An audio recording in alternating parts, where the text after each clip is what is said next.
सो guys, अब जब Brock Lesnar WW में एक बार फिर से वापस आ चुके तो क्या विंस मैकमैन भी अब डब्ल्यूडब्ल्यू में बहुत जल्द वापस आने वाले हैं? इसके चांस है या नहीं, वो आज की इस वीडियो में आपको बताने वाला हूँ।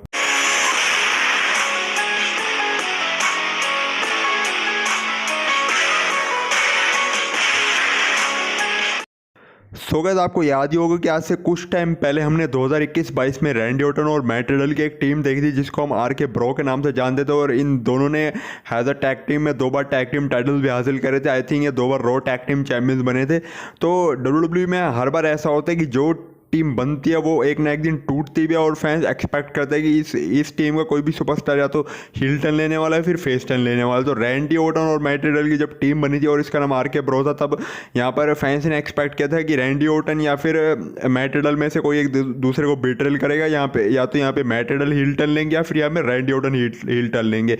अभी मैट रिडल ने अपने एक इंटरव्यू में सारी सच्चाई रिवील करी। असल में जब आर के ब्रो बनी थी ना, तब यहाँ पे डब्ल्यूडब्ल्यू ने एक बेट्रेल इसका प्लान करा था। मतलब उस बेट्रेल के बाद इस टीम का ब्रेकअप हो जाता। मतलब एक तरह से ये कह सकते हैं कि आर के ब्रो का एक ब्रेकअप डब्ल्यूडब्ल्यू ने प्लान करा था। उसके ऊपर एक पूरी स्टोरी लाइन डब्ल्यूडब्ल्यू ने प्लान करी थी। यहाँ पे मैट रिडल ने आर के ब्रो के ब्रेकअप के प्लान्स जो रिवील किया, उसमें मैट रिडल ने बताया कि आर के ब्रो के ब्रेकअप के लिए डब्ल्यूडब्ल्यू ने मेरे को चुना था कि मैं रैंडी ऑर्टन के ऊपर हील टर्न लूंगा, उसके बाद रैंडी ऑर्टन और मेरी स्टोरी लाइन चलने वाली। जो डब्ल्यूडब्ल्यू ने एक पूरी अच्छी खासी स्टोरी लाइन यहाँ पे प्लान करी थी। यहाँ पे मैट रिडल का ये भी कहना था कि अगर रैंडी ऑर्टन मेरे ऊपर टर्न लेते, अगर मेरे को रैंडी ऑर्टन की तरफ से बीट्रेल मिलता तो मैं फेस सुपरस्टार रहता और रैंडी ऑर्टन एक हील बन जाते। लेकिन जब भी यहाँ पे रैंडी ऑर्टन ने किसी के साथ बीट्रेल करा, तब भी फैंस हमेशा रैंडी ऑर्टन की सपोर्ट में रहे। तो इसीलिए फिर डब्ल्यू ने यहाँ पर मेरे को चुना था कि मैं रैंडी ऑर्टन के ऊपर हील टर्न करूँ, मतलब मैं हील टर्न ले लूँ रैंडी ऑर्टन के अगेंस्ट, और फिर रैंडी ऑर्टन और मेरी स्टोरी लाइन चली। फिर उसके बाद मैट रिडल के हील टर्न लेने के बाद यहाँ पर जो हील मैट रिडल होता उसमें काफ़ी सारी नई लेयर्स भी ऐड करी जा सकती थी, जो कि चिल ब्रो वाले मैट रिडल से बिल्कुल अलग होता। तो यहाँ पे मैट रिडल ने सारे प्लान्स रिवील करे हैं जो उनके और रैंडी ऑर्टन की टीम के ब्रेकअप को लेकर बनाए गए थे। लेकिन ये सारे प्लान डब्ल्यूडब्ल्यू को कैंसिल तब करने पड़ गए। आपको याद होगी जो रैंडी ऑर्टन है वो 2022 में इंजर्ड हो गए थे, 2022-21 में आई थिंक इंजर्ड हुए थे, जब वो पूरे मतलब 1.5 साल के लिए इंजर्ड रहे थे। और सर्वाइवर सीरीज 2023 में हमें रैंडी ऑर्टन का रिटर्न देखने को मिला था, जब यहाँ पे कोडी रोड्स की टीम का मैच था अगेंस्ट जजमेंट डे में। मतलब उसी मैच में हमें रैंडी ऑर्टन का रिटर्न देखने को मिला था।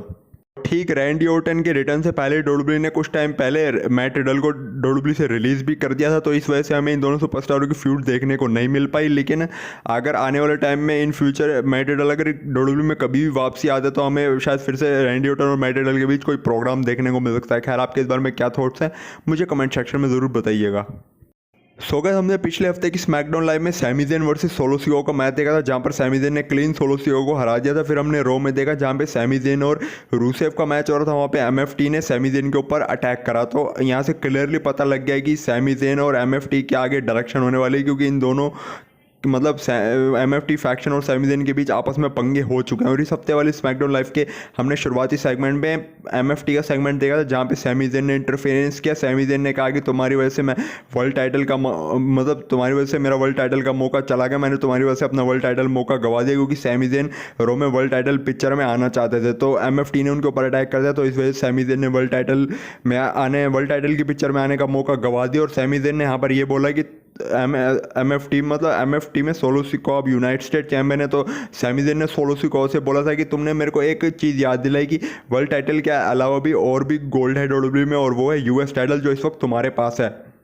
तो सैमी ज़ेन ने फिर उस सेगमेंट में क्लियर कर दिया कि वो सोलो सिकोआ की यूनाइटेड स्टेट चैंपियनशिप के पीछे आ रहे हैं, और हमें सोलो सिकोआ और सैमी ज़ेन की एक फ्रेश फ्यूड अब डब्ल्यूडब्ल्यू में देखने को मिलेगी। लेकिन यहाँ पे सोलो सिकोआ ने सैमी ज़ेन से कहा कि तुम मेरे को चैलेंज नहीं कर सकते क्योंकि तुम रॉ के सुपरस्टार हो। लेकिन यहाँ पे सैमी ज़ेन ने कहा कि अब मैं रॉ से स्मैकडाउन में शिफ्ट हो चुका हूँ, मतलब अब सैमी ज़ेन हमें रॉ ब्रांड में नहीं देखने को मिलेंगे। अब Sami Zayn officially SmackDown brand के सुपरस्टार बन चुके हैं, और आगे चल के हमें सोलो सिकोआ और सैमी ज़ेन की एक बड़ी फ्यूड देखने को मिलने वाली है। और आज के स्मैकडाउन लाइव के मेन इवेंट में Jacob Fatu Jimmy Uso Sami Zayn versus MFT के बीच एक 6 मैन टैग टीम मैच भी देखने को मिला था, जिसमें सैमी ज़ेन ने एकदम क्लीन सोलो सिकोआ को पिन कर दिया। सोलो सिकोआ जबकि यूनाइटेड स्टेट चैंपियन है, लेकिन फिर भी मैच के एंड में सैमी ज़ेन ने क्लीन सोलो सिकोआ को पिन करके अपनी टीम को जीत दिलाई। और यहाँ से साफ साफ पता लगता है, एकदम क्लियरली पता लगता है कि आगे चल के डब्ल्यूडब्ल्यू सैमी ज़ेन और सोलो सिकोआ की United State championship feud start करने वाली है। फिर इसके बाद हमें क्लैश इन पेरिस के मैच कार्ड में एक नया मैच ऐड होता हुआ नजर आ सकता है, जो कि होगा Solo Sikoa versus Sami Zayn for the United States championship.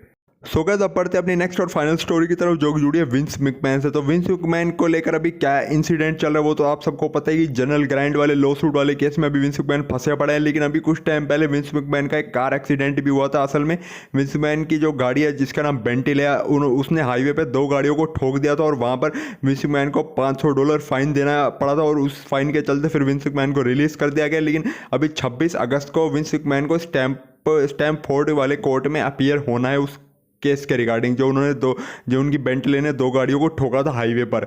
तो अभी विंस मैकमैन का जो ये केस है, एक जनरल ग्राइंड वाला जो जनरल ग्राइंड लॉ सूट वाला है वो तो चल ही रहा है, लेकिन विंस मैकमैन अब एक दूसरे केस में फंस चुके हैं। सारी बातें आपको पता होंगी। सो गाइस जिमी कोर्डरा जो डब्ल्यूडब्ल्यूई के फॉर्मर रेफरी और डब्ल्यूडब्ल्यूई के फॉर्मर ऑफिशियल रह चुके हैं, असल में उन्होंने अभी अपने एक इंटरव्यू में विंस मैकमैन की ड्राइविंग स्किल्स को लेकर बताया। मतलब उन्होंने विंस मैकमैन के साथ पहले कार में राइड कर चुका और उन्होंने सारी विंस मैकमैन की ड्राइविंग स्किल्स को लेकर उस इंटरव्यू में बात करी। उनका यहाँ पर ये कहना था कि जब भी मैंने विंस मैकमैन के साथ कार में राइड करी तब मेरे को थोड़ा डर सा लगा था। मतलब विंस मैकमैन के साथ जो भी कार में राइड करेगा उसको थोड़ा डर सा ही लगेगा। और उन्होंने यहाँ पर ये भी कहा जब भी मैं विंस मैकमैन के साथ कार में ड्राइव करता था तब मैं अपनी आंखें बंद कर लेता था, ऐसा लगता कि जो सारा भरोसा है वो भगवान के ऊपर ही है। लेकिन गाइस इन सब चीज़ों के बाद अब ये पता लगता है कि विंस मैकमैन अब इतनी उम्र के बाद भी जो गाड़ी है वो बहुत गंदी तरीके से चलाते हैं। खैर आपके इन सब अपडेट्स को लेकर क्या ओपिनियन और क्या थॉट्स है आप लोग मुझे वो सब कमेंट सेक्शन में बता सकते हो। कमेंट सेक्शन आपके लिए खुला है। बाकी आज की वीडियो नहीं सकती, आई होप आपको वीडियो जरूर अच्छी लगी हो तो लाइक किया तो कहीं मत जाए। इसके अलावा आप लोग अगर चैनल पर नहीं हो तो चैनल को सब्सक्राइब करके बेल आइकन को ऑल पे प्रेस करो, क्योंकि इस चैनल पर रेसलिंग कंटेंट आता रहता है। तो अगर आप लोग रेसलिंग के बड़े वाले फैन हो और इन वीडियोज़ को देखना पसंद करते हो तो चैनल को सब्सक्राइब करके बेल आइकन को जरूर से ऑल पे प्रेस कर सकते हो। बाकी मिलता हूँ आपसे अपनी नेक्स्ट वीडियो में, तब तक के लिए bye bye and take care.